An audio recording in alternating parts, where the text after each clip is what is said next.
Hi friends, అందరికీ నమస్కారం. Welcome to my channel. AP ఇండ్ల పట్టాలపై ప్రభుత్వం మరొక కీలక నిర్ణయం అయితే తీసుకుంది. దానికి సంబంధించిన డీటెయిల్స్ అయితే ఈ వీడియోలో తెలుసుకుందామండి. వీడియో పూర్తిగా చూడండి, అలాగే తప్పకుండా లైక్ చేయండి. మరిన్ని అప్డేట్స్ కోసం మా ఛానల్ని వెంటనే సబ్స్క్రైబ్ చేసుకోండి. ప్రభుత్వం నుంచి వచ్చే లేటెస్ట్ అప్డేట్స్ అన్నీ కూడా ఎప్పటికప్పుడు మన ఛానల్ ద్వారా మీకు ముందుగానే తెలియజేయడం జరుగుతుంది. జనవరి 1 నుండి ఇండ్ల పట్టాలపై మరో గుడ్ న్యూస్ అయితే చెప్పబోతుంది కూటమి ప్రభుత్వము. అదేవిధంగా జగన్ హయాంలో ఇచ్చిన ఇండ్ల పట్టాలపై కూడా చంద్రబాబు మరొక కీలక నిర్ణయం అయితే తీసుకున్నారు. ఇక వివరాల్లోకి వెళ్తే, బిల్లులు అయితే చెల్లించవద్దు అన్నారు. అదేవిధంగా నిరుపేదలకు పట్టణాలలో గరిష్టంగా 2 సెంట్లు, గ్రామీణ ప్రాంతాల్లో 3 సెంట్ల వరకు అయితే ఇంటి స్థలాన్ని ఇచ్చేలాగా రాష్ట్ర ప్రభుత్వం ఇప్పుడు ప్రతిపాదనలు అయితే సిద్ధం చేస్తుంది. అంతేకాకుండా పేదలకు నివాస యోగంగా ఇంటి స్థలాలు అయితే ఇస్తామని చెప్తున్నారు. అంటే గతంలో కొన్ని చోట్లయితే గనుక ఉండడానికి వీలు లేని ఊరికి దూరంగా కొన్ని ప్రాంతాల్లో అయితే గనుక ఇళ్ల స్థలాలు అయితే ఇవ్వడం జరిగింది. ఇప్పుడు అలా కాకుండా పేదలందరికీ నివాసయోగంగా ఇంటి స్థలాలు ఇస్తామంటున్నారు. అదేవిధంగా గతంలో ఇచ్చిన ఇండ్ల పట్టాలకు సంబంధించి కూడా ఒక నిర్ణయం తీసుకున్నారు. ఈ మేరకు రానున్న మంత్రివర్గ సమావేశాల్లో ఆమోదం పొందేందుకు ప్రభుత్వం కసరత్తు చేస్తుంది.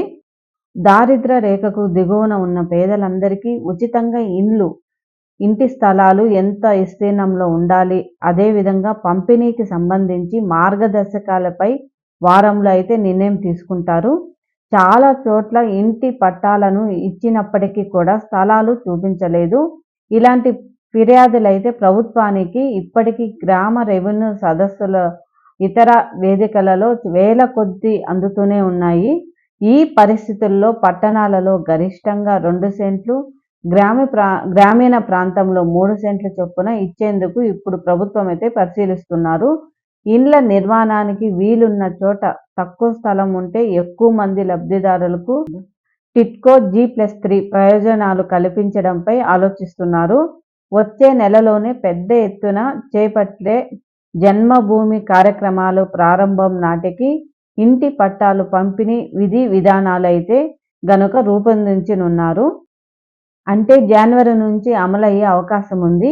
ఇక గత ప్రభుత్వంలో ఇండ్ల పట్టాల పంపిణీ అస్తవ్యస్తంగా జరిగిందని, చాలా చోట్ల గ్రామాలకు దూరంగా ఇంటి స్థలాలు ఇచ్చారు. చాలా మందికి పట్టాలు ఇచ్చినప్పటికీ స్థలాలు చూపలేదు. కొన్ని కోర్టు కేసులు ఉన్నాయి, హామీ పత్రాలు కూడా ఇచ్చారు. లబ్ధిదారుల ఎంపికలోనూ అవకతవకలు అయితే స్పష్టమయ్యాయి. ఇక అలాగే భూముల కోసం ప్రైవేట్ స్థలాలు కొనుగోలు కూడా అవినీతి చోటు చేసుకుంది. గత ప్రభుత్వంలో కంటే ఎక్కువ విస్తీర్ణంలో స్థలాలు కేటాయిస్తే ఇప్పటికే లబ్ధిదారుల జాబితా ఉన్న వారిలో అత్యధికులు కొత్తగా ఇవ్వబోయే స్థలాల వైపే మొగ్గు చూపుతారు. త్వరలోనే గ్రామీణ ప్రాంతంలో 3 సెంట్లు, పట్టణ ప్రాంతాల్లో అయితే 2 సెంట్లు అయితే ఇవ్వబోతున్నారు. ఇక ఎవరైనా ఇల్లు కట్టుకోకుండా ఊరికి దూరంగా ఉన్న వారికి కూడా ఇప్పుడు వారి వివరాలు సేకరిస్తున్నారో వారికి కూడా స్థలాలు ఇచ్చే అవకాశం ఉన్నట్లుగా కనిపిస్తుందండి. ఈ వీడియో నచ్చినట్లయితే ఒక లైక్ వేయండి. మరిన్ని అప్డేట్స్ కోసం మా ఛానల్ అయితే సబ్స్క్రైబ్ చేసుకోండి. Thank you for watching.